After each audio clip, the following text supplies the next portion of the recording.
lamented on the death of free speech and even contemplated leaving Canada.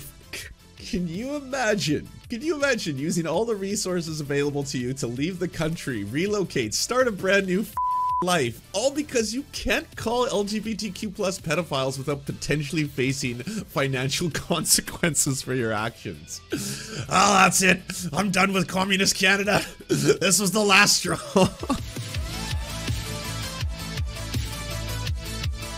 All right, time to talk about the G word.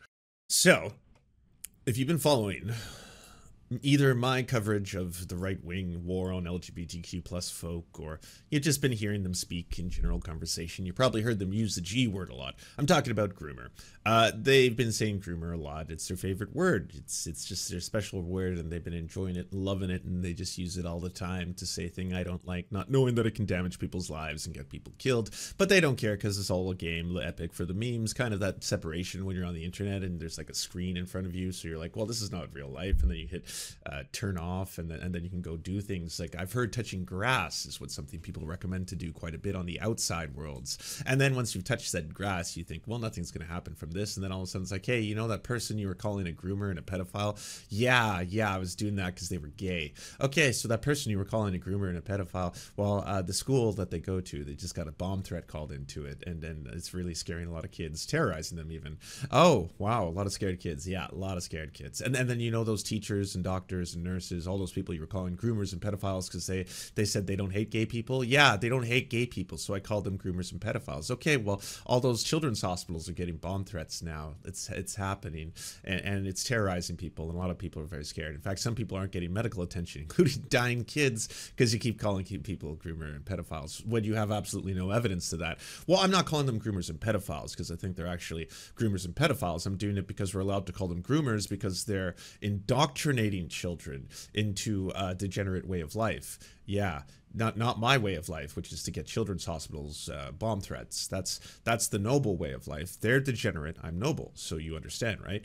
And so James Lindsay, probably one of the biggest people using the term for a while until he got roasted on Twitter, and then he got returned because Elon Musk loves his bigotry. He was one of the people calling everyone a groomer, including yours truly. Called me a groomer multiple times. I got the okay groomer, okay groomer. I eventually started posting some memes of James Lindsay, and he threatened to sue me.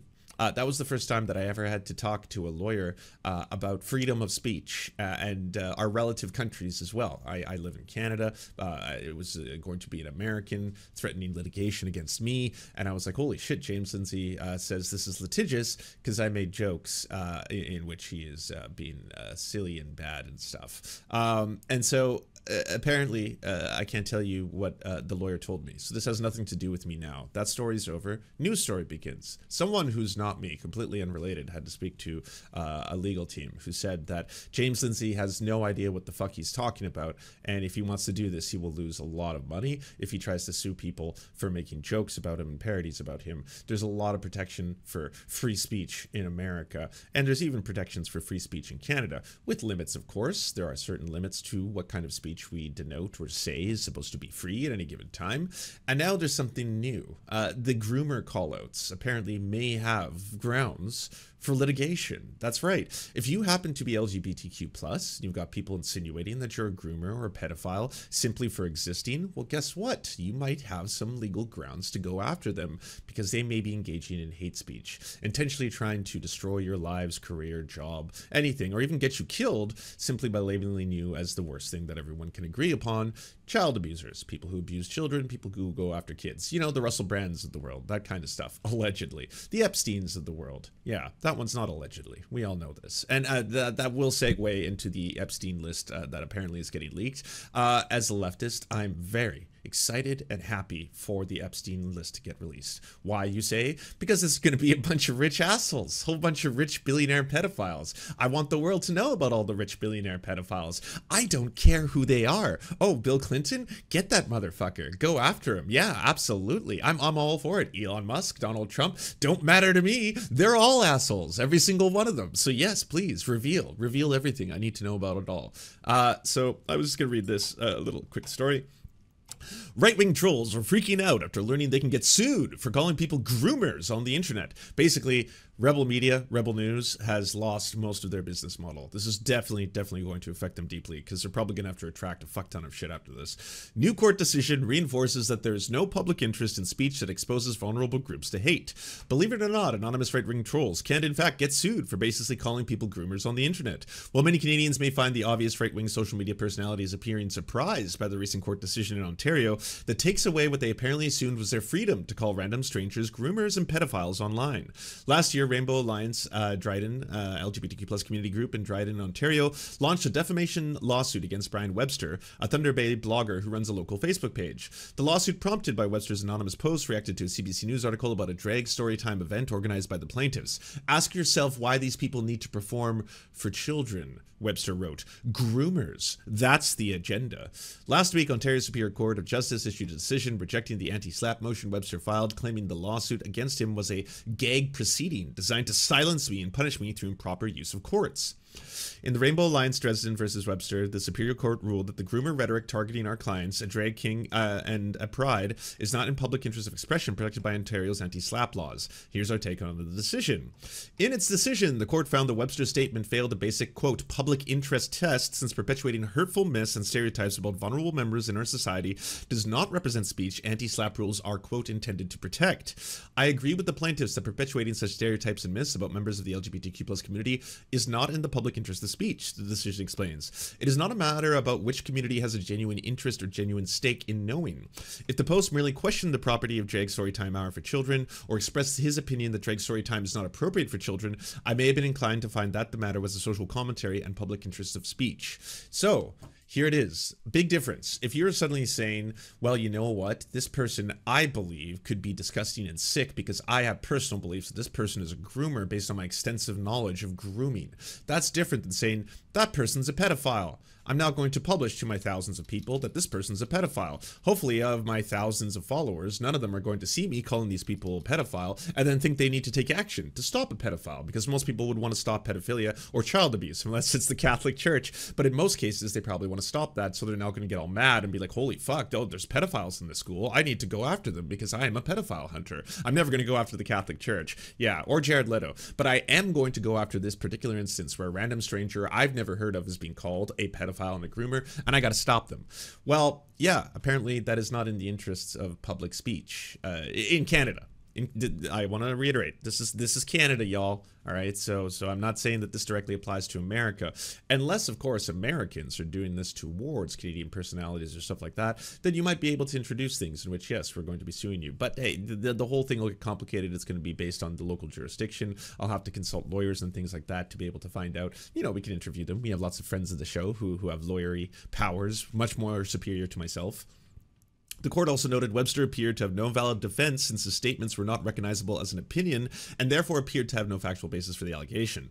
The decision has been met with alarm and concern inside right-wing circles, where online rhetoric targeting the LGBTQ+ community as groomers and pedophiles has increased dramatically over the last year or two. Mike Campbell, an account affiliated with right-wing Counter Signal website, that's the guy, the weird, you know, ventriloquist doll who haunts himself, the one who said that Canada has gulags and stuff like that, his outfit, warned its followers that the ruling sets the stage for defamation lawsuits against anyone who uses the term groomer. Well, Shadow Davis, a right-wing podcaster, similarly warned, do not use the word groomer to describe drag queens. Amazing. Amazing. You'll have to see it, folks. You know, as soon as it's like, oh shit, there's a lot of financial liability to simply falsely accusing people of being groomers and pedophiles based on the fact that they're queer.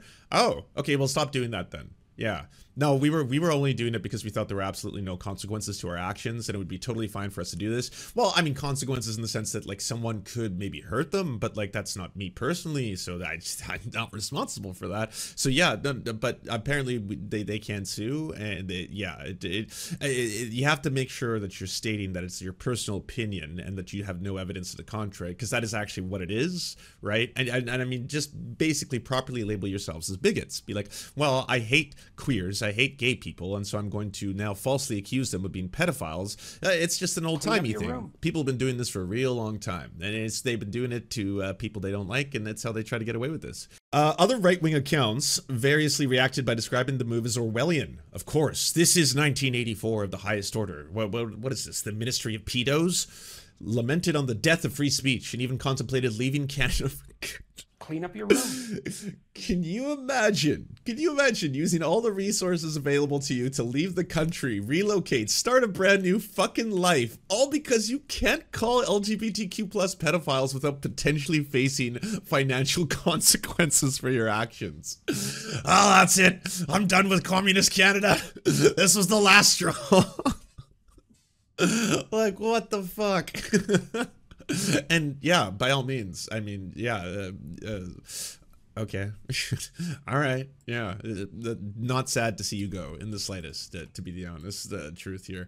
Douglas Judson, a lawyer for the plaintiffs, says he hopes the decision will send a message to those pushing outmoded conspiracy theories targeting to LGBTQ plus community. The decision is significant because, to my knowledge, it is the first case that someone has looked at this commentary we are seeing online describing members of the drag community and more broadly LGBTQ plus folks or trans people as groomers, Judson told Press Progress. Hopefully this will stand as an example of how our laws protect members of the vulnerable communities that are subject to very targeted online hate speech and harassing commentary that is causing reputational damage and frankly distress in their everyday lives. And that's like putting it kindly. We're not talking about all the bomb threats and the death threats and all the other fucking fucked up shit that's happening on a regular basis. I think that something that happens is that people engage in very freewheeling expressions online that is hateful and unsavory in nature without realizing there is a trail of breadcrumbs of data points that connect to them to their devices for those comments, despite the fact that they may be using random Twitter handles or making efforts to hide their names. Those are for the randos, by the way. We can obviously look to a lot of people, Tim Pool, who've been doing tons and tons of groomer callouts online. Whether or not, you know, you're going to suddenly see a wave of people starting litigation, I don't know. I certainly think if you already have all these right-wing outfits in Canada, like fully pumping the brakes, be like, okay, stop calling queer people groomers and pedophiles baselessly. We can't do that one. We could be sued out of existence if we keep doing this. That might open the floodgates there.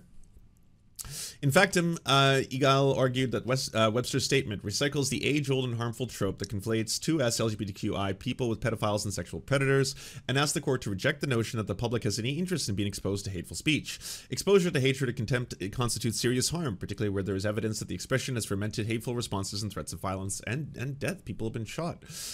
Eagle noted that there is no public interest in protecting expression that badly asserts that two LGBTQ plus individuals are groomers. In the court documents, Webster argued that it simply expressed the opinion of the CBC was grooming, added in the current events and CBC's promotion of drag performers and children are a great matter of public interest. Webster has produced a copy of the tweet by conservative leader Pierre Poilievre calling for the funding of CBC as evidence that it is statements related to matters of public interest. The overpaid president and CEO of the Canadian Broadcasting Corporation wants to stop broadcasting. A broadcasting corporation that will cost $1.2 billion help me defund the CBC. There's no groomers out there. Judson believes the case, along with the recent Supreme Court of Canada decision involving anti-LGBTQ plus trustee Barry Newfield, shows developments in the area of anti-SLAPP defamation that is recognized in the social context of historically marginalized communities. The commonality between the two cases appears to be in the court recognizing that the social content in which expression occurs matter. They said the Supreme Court recognized the social value of counterspeech or speaking up in support of historically marginalized communities. In our case, we will see the court unwilling to even recognize this type of expression that is smearing people who the publisher doesn't even know and is suggesting they are pedophiles or engaged in some sort of lurid sexual predation targeting young people. The court is saying that it is not expression that is connected to a matter of public interest. I think it is really important that this was thrown out in the first step because it means that we're not really going to have to toy around with the notion that smearing people with this vile language is remotely connected to something that serves in the public interest, that relates to the matter of public interest, and so forth. The defeat of Webster's anti-SLAPP motion means the case will now proceed to a full trial to determine if he defamed the plaintiffs, and they are seeking $190,000 in damages. Good luck. Good luck. Your cause is righteous, and I support it. He's throwing a tantrum in his office right now that he can't call people groomers. I think this could do really great things for marginalized communities, not just LGBTQ plus people, but any marginalized group where people are baselessly suddenly accusing them of the most horrifying things imaginable, simply because they hate them. And, you know, I certainly call out groomers and pedophiles. We're going to be talking about a lot of groomers and pedophiles in this very show today. We're going to be talking about Epstein's client list, so we are going to be talking about them. But I'm not just baselessly going to say that someone whom I have no knowledge of being a groomer or a pedophile happens to be a groomer or a pedophile. We're going to call people who have a long history of documented grooming and pedophilia, such as Russell Brand, allegedly, and call them groomers and pedophiles. Or Andrew and Tristan Tate, who, again, have a long documented history of talking about how they have either sexually abused, raped, or molested children. And again, it's alleged, but it is their own words in their own videos. So there's that whole thing, right? Thank you so much for watching, everybody. Can you please hit the like and subscribe button and maybe leave a comment? It really does help the videos out. But first, the people who produce everything you see before you and make this entire channel possible: Amazing Fletch, Anna Loves Riley, Ariane McCarthy, Cheryl Alvarez, Doug Caddy, Everything Important, Hagbard Celine, Multimondi, Omni, Peanut Butter Blondie, Political Puppy, Quiet 185, Rachel K, Riley and Anna, Roller Dragon, Ruby K, Cernicus, Spinach Monster, Stellar Vision, Sebastian DeMel, Trevbot.exe, Words Greenwood, and Travis McClinton. And also, thank you to every other person who helps fund this show. Their names are on the screen right now. It would not be possible without every single one of them. We cannot thank you enough. And if you want to join the Patreon, please come to patreon.com/theserfs and help us exist.